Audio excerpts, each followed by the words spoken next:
ইতালির থেকে টেলিফোন। হুজুর, আমরা সারা ইটালি আপনাকে নিয়ে আলোচনা করছি, আপনার ওয়াজ বাস্তব। কেমন? ইটালি একটা বাংলাদেশি ছেলে মারা গেছে, যার বাড়ি বরগুনা, বরিশাল বরগুনা। হুজুর, হসপিটালে মারা গেছে ছেলেটার স্ত্রীর নামে অ্যাকাউন্ট নাম্বার নিয়ে টেলিফোন করলাম স্ত্রীকে, তোমার স্বামী মারা গেছে, টাকা পাঠাও, লাশটা দেশে পাঠাই।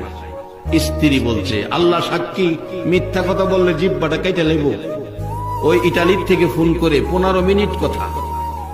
হুজুর বললাম, টাকা পাঠান, আপনার স্বামীর লাশটা দেশে পাঠায়। স্ত্রী বলছে, হায়াত নাই, মারা গেছে, লাশ আইনার কি লাভ হবে? যদি সিস্টেম থাকে হেদে সেই মারি দেলাই। ঢাকা উত্তরা বাড়ি করছে, স্ত্রী উত্তরা থাকে। টেলিফোন করছি হুজুর ভাইদের কাছে, ভাইয়েরা ভাই মারা গেছে, খবর শুনে কাঁদতে শুরু করছে।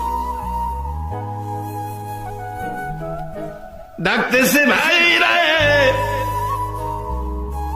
পাই তো টাকা রোজগার করে, আমরা 10 টাকাও দেয় নাই, স্ত্রীর নামে অ্যাকাউন্ট, আমরা 10 টাকাও পাই নাই, আমরা গরিব মানুষ।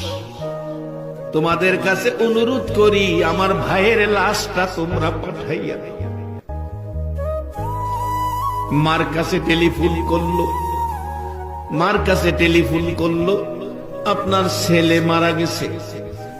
এই খবর টেলিফোন দেওয়ার আগেই ছেলে মারা যাওয়ার সাথে সাথে বলুন মার কাছে খবর আইছে কিনা।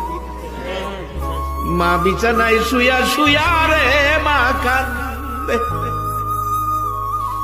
আশপড়শি মানুষগুলো জড়ো হইছে, প্রশ্ন করে জিজ্ঞেস করে, কেন কান্দেন? দরদি মা জবাব দেয়, জানি না কেন কান্দি, একটা কথাই জানি, কেন জানি আমার কলিজায় আগুন লাগছে।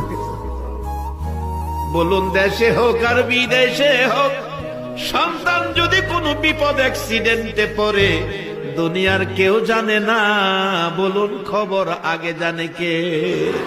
আরে মা বাবার কথা মতো যেজন চলে না, বলুন মা বাবার কথা মতো যেজন চলে না, আল্লাহ নবীজির দয়া তারা পাবি না।